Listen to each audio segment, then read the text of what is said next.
Johannes 2 vers 1 tot 25. En op die 3de dag was daar 'n bruiloft te Kana in Galilea, en die moeder van Jesus was daar. En Jesus en sy disippels was ook na die bruiloft genooi.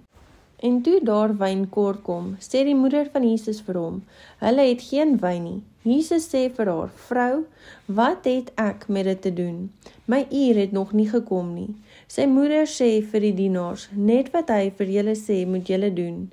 En daar het volgens die reinigingsgebruike van die Jode 6 klipkanne gestaan, wat elkeen 2 of 3 ankers hou. Jesus sê vir hulle, maak die kanne vol water, en hulle het dit tot bo toe volgemaak. En hy sê aan hulle, skep nou uit en bring dit vir die hoofdienaar, en hulle het dit gebring. En toe die hoofdienaar die water proe wat wyn geword het, en hy het nie geweet waarvandaan dit was nie, maar die dienaars wat die water geskep het geweet.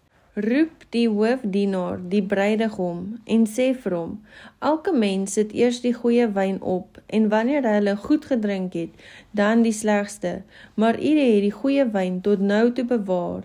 Hierdie eerste een van sy tekens het Jesus te Kana in Galilea gedoen, en hy het sy heerlikheid geopenbaar, en sy disippels het in hom geglo. Daarna het hy na Kapernaum afgegaan, hy en sy moeder en sy broer en sy disippels, en hulle het nie daar baie dae gebly nie.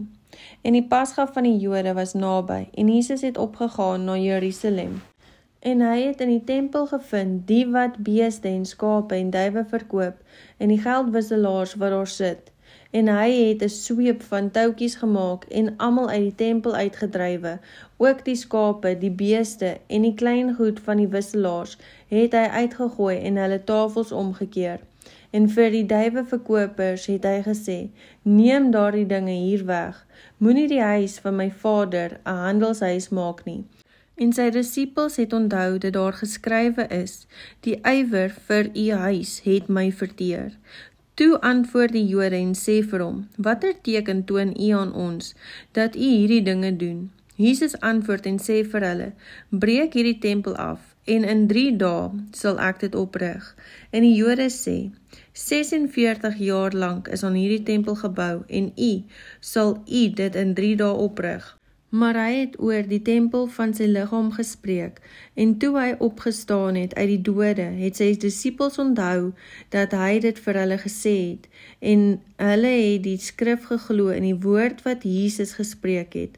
En toe hy in Jerusalem was, op die Pasga gedurende die fees, het baie in sy naam geglo, omdat hulle die tekens gesien het wat hy gedoen het.